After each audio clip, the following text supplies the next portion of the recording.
کیا لوگ یہ خیال کیے ہوئے ہیں کہ صرف یہ کہنے سے کہ ہم ایمان لے آئے چھوڑ دیے جائیں گے اور ان کی آزمائش نہیں کی جائے گی؟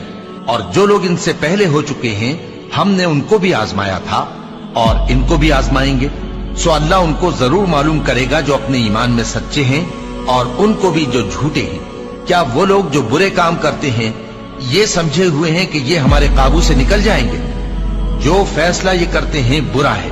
جو شخص اللہ کی ملاقات کی امید رکھتا ہو تو اللہ کا مقرر کیا ہوا وقت ضرور آنے والا ہے، اور وہ سننے والا ہے، جاننے والا ہے۔ اور ہم کسی قدر خوف اور بھوک اور مال اور جانوں اور میووں کے نقصان سے تمہاری آزمائش کریں گے، اور صبر کرنے والوں کو بشارت سنا دو کہ ان لوگوں پر جب کوئی مصیبت واقع ہوتی ہے تو کہتے ہیں کہ ہم اللہ ہی کا مال ہیں اور اسی کی طرف لوٹ کر جانے والے ہیں۔ یہی لوگ ہیں جن پر ان کے پروردگار کی عنایتیں ہیں اور خصوصی رحمت بھی ہے، اور یہی سیدھے رستے پر ہیں۔ اور اے پیغمبر، ہم نے تم سے پہلے کسی آدمی کو بقائے دوام نہیں بخشا، بھلا اگر تم مر جاؤ تو کیا یہ لوگ ہمیشہ رہیں گے؟ ہر شخص کو موت کا مزہ چکھنا ہے، اور ہم تم لوگوں کو سختی اور آسودگی میں آزمائش کے طور پر مبتلا کرتے ہیں، اور تم ہماری طرف ہی لوٹ کر آؤ گے۔ کوئی مصیبت زمین میں اور خود تم پر نہیں پڑتی مگر بیشتر اس کے کہ ہم اس کو پیدا کریں ایک کتاب میں لکھی ہوئی ہوتی ہے، اور یہ کام اللہ کو آسان ہے، تاکہ جو فائدہ تمہیں حاصل نہ ہو سکا اس کا غم نہ کھایا کرو، اور جو تم کو اس نے دیا ہو اس پر اترایا نہ کرو۔ اور اللہ کسی اترانے اور شیخی بگاڑنے والے کو دوست نہیں رکھتا۔ اور ہم نے تمہیں ایک دوسرے کے لیے آزمائش بنایا، کیا تم لوگ صبر کرو گے؟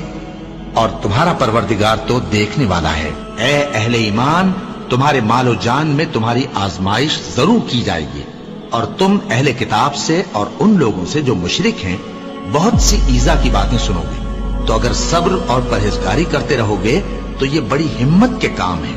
کیا یہ دیکھتے نہیں کہ یہ ہر سال 1 یا 2 بار بلا میں پھنسا دیے جاتے ہیں، پھر بھی توبہ نہیں کرتے اور نہ نصیحت حاصل کرتے ہیں؟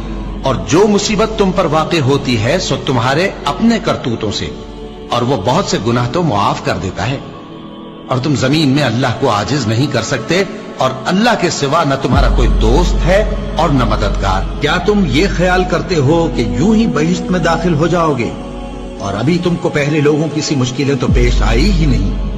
ان کو بڑی بڑی سختیاں اور تکلیفیں پہنچیں، اور وہ صعوبتوں میں ہلا ہلا دیے گئے، یہاں تک کہ پیغمبر اور مومن لوگ جو ان کے ساتھ تھے سب پکار اٹھے کہ کب اللہ کی مدد آئے گی۔ دیکھو، اللہ کی مدد ان قریب آیا چاہتی ہے۔ اللہ کسی شخص کو اس کی طاقت سے زیادہ کا ذمہ دار نہیں بناتا۔ اچھے کام کرے گا تو اس کو ان کا فائدہ ملے گا، برے کرے گا تو اسے ان کا نقصان پہنچے گا۔ اے پروردگار، اگر ہم سے بھول یا چوک ہو گئی ہو تو ہم سے مواخذہ نہ کیجو۔ اے پروردگار، ہم پر ایسا بوجھ نہ ڈالیو جیسا تو نے ہم سے پہلے لوگوں پر ڈالا تھا۔ اے پروردگار، جتنا بوجھ اٹھانے کی ہم میں طاقت نہیں اتنا بوجھ ہم پر نہ رکھیو، اور اے پروردگار ہمارے گناہوں سے درگزر کر اور ہمیں بخش دے اور ہم پر رحم فرما۔ تو ہی ہمارا مددگار ہے، سو ہم کو کافروں پر غالب کر۔